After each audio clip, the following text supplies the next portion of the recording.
नमस्कार. या खास विश्लेषणात स्वागत आहे. आज आपण मुस्लिम कायद्यातील एका अत्यंत महत्त्वाच्या संकल्पनेवर चर्चा करणार आहोत. ती म्हणजे मेहेर. आता मेहेर म्हणजे केवळ एखादी जुनी परंपरा नाहीये बरं का. शतकानुशतके महिलांना आर्थिक सुरक्षा देणारं हे एक अतिशय प्रभावी आणि भक्कम कायदेशीर हत्यार आहे.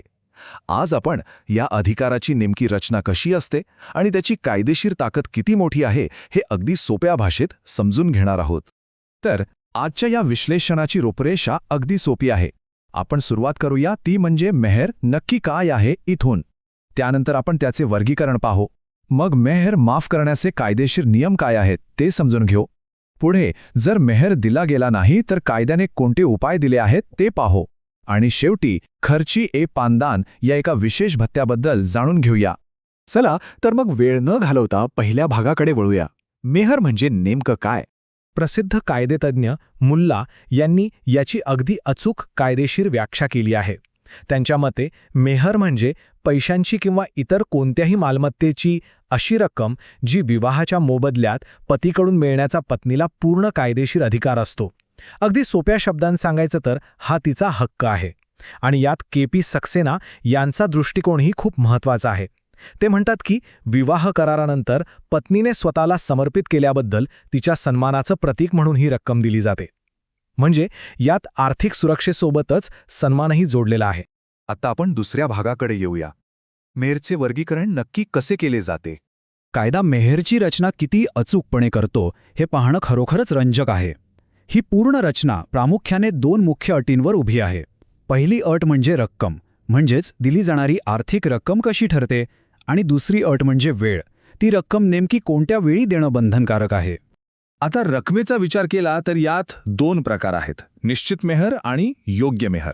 निश्चित मेहर म्हणजे अशी रक्कम जी विवाहापूर्वी, विवाहाच्या वेळी किंवा अगदी नंतरही दोन्ही पक्षांकडून आधीच ठरवली जाते. पण समजा अशी कोणतीही रक्कम ठरवली गेली नाही तर काय? अशा वेळी कायदा पत्नीला वाऱ्यावर सोडत नाही. तिथे योग्य मेहर ही संकल्पना एका भक्कम सुरक्षा जाळीसारखं काम करते. म्हणजे परंपरेनुसार पत्नीच्या पित्याच्या कुटुंबातील इतर महिलांना जेवढा मेहर मिळाला असेल त्याच्या आधारावर ही रक्कम निश्चित केली जाते. आहे ना कमाल? आता वेळेचा विचार करूया. यातही दोन स्पष्ट प्रकार आहेत: त्वरित मेहर आणि स्थगित मेहर. त्वरित मेहर म्हणजे पत्नीने मागणी केल्यावर वैवाहिक सहवासापूर्वी तिला ती रक्कम लगेच मिळण्याचा अधिकार असतो. पण स्थगित मेहरची संकल्पना जरा वेगळी आणि खूप महत्त्वाची आहे. ही रक्कम मृत्यू किंवा घटस्फोटामुळे जेव्हा विवाह करार संपुष्टात येतो तेव्हा दिली जाते. म्हणजे बघा, हे केवळ एक आर्थिक वचन नाहीये, तर विनाकारण घटस्फोट देण्याविरुद्ध हे एक अत्यंत प्रभावी आर्थिक बंधन म्हणून काम करतं. इथून आपण पुढच्या म्हणजेच तिसऱ्या भागाकडे जाऊया. हा कायद्यातील एक अतिशय मानवी पैलू आहे: मेहर माफ करण्याचे नियम. पण हे नियम समजून घेण्यापूर्वी आपल्या मनात एक अत्यंत महत्त्वाचा प्रश्न नक्कीच येतो. तो म्हणजे मेहर खरोखरच माफ करता येतो का? आणि जर करता येत असेल तर कायदा त्यासाठी कोणत्या अटी घालतो? तर याचं उत्तर आहे हो. आपला मेहर माफ करणं हा एका सज्ञान पत्नीचा हक्क नक्कीच आहे. पण खरी गोम इथेच आहे. हा अधिकार सोडून देताना कायदा एका भक्कम ढालीसारखं काम करतो. सर्वात महत्त्वाची अट म्हणजे पत्नीची पूर्णपणे मुक्त संमती असलीच पाहिजे. कोणत्याही प्रकारची सक्ती नसावी. जर पत्नी तीव्र मानसिक तणावात असेल तर कायदा अशी माफी थेट बेकायदेशीर ठरवतो. विशेष म्हणजे यासाठी कोणत्या मोबदल्याची गरज नसते आणि काही प्रकरणांमध्ये नातेवाईकांच्या संमतीची अटही कायदेशीर मानली जाऊ शकते. हे नियम किती कडक आहेत हे समजण्यासाठी कलकत्ता उच्च न्यायालयाचं हे उदाहरण पुरेसं आहे. कल्पना करा, पतीचा मृत्यू झालाय, त्याचा मृतदेह अजून घरातच आहे आणि अशा अत्यंत तीव्र मानसिक धक्क्यात असलेल्या एका विधवेने आपला मेहर माफ केला.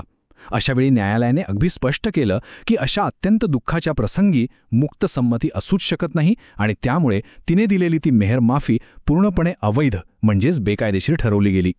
पण कायद्याच्या विश्लेषणात एक गोष्ट नेहमीच रंजक असते, ती म्हणजे वेगवेगळ्या न्यायालयांचे दृष्टिकोन.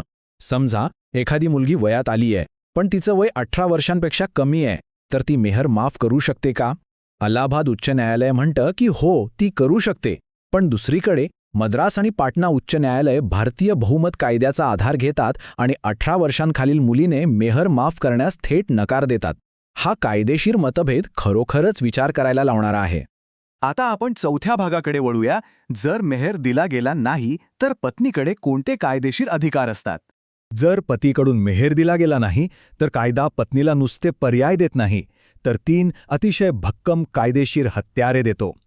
ती सहवास नाकारू शकते, एखाद्या कायदेशीर कर्जाप्रमाणे आपला मेहेर वसूल करू शकते आणि सर्वांत महत्त्वाचं म्हणजे पतीची मालमत्ता स्वतःच्या ताब्यात राखून ठेवू शकते.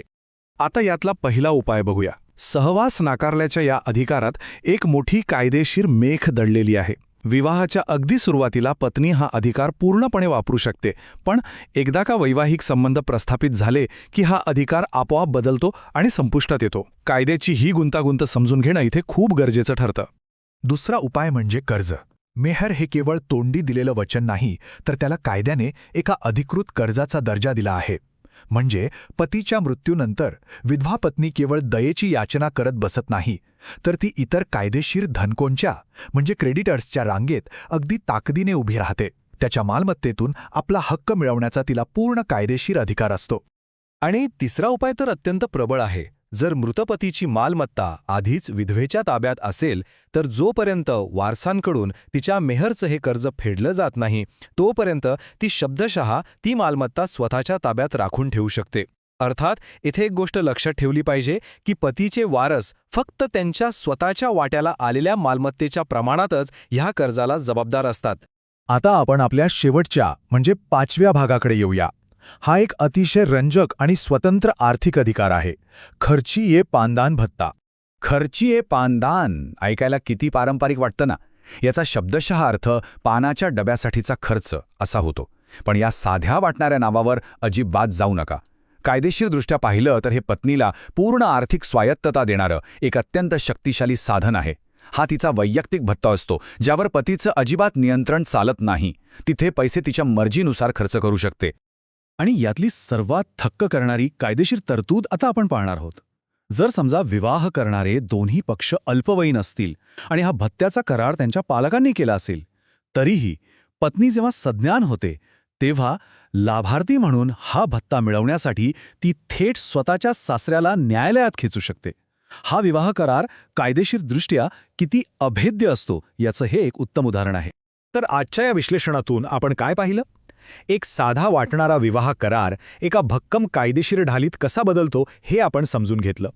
मेहर आणि खर्चीये पानदान यांसारख्या संकल्पनांमुळे या करारात कायदेशीर सुरक्षा, स्पष्ट वर्गीकरण आणि अंमलबजावणीसाठीचे प्रभावी उपाय आपोआप अंतर्भूत होतात, जे महिलांना एक मजबूत आर्थिक आधार देतात.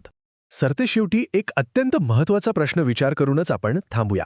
जर कायदेशीर अधिकार फक्त त्यांच्या अंमलबजावणीच्या क्षमतेइतकीच प्रबळ मानले जात असतील, तर संमती, कर्ज वसुली आणि आर्थिक स्वायत्ततेवर भर देणारी मेहरची ही गुंतागुंतीची यंत्रणा आधुनिक करारांच्या संरक्षणासाठी एखादा परिपूर्ण आराखडा सादर करते का?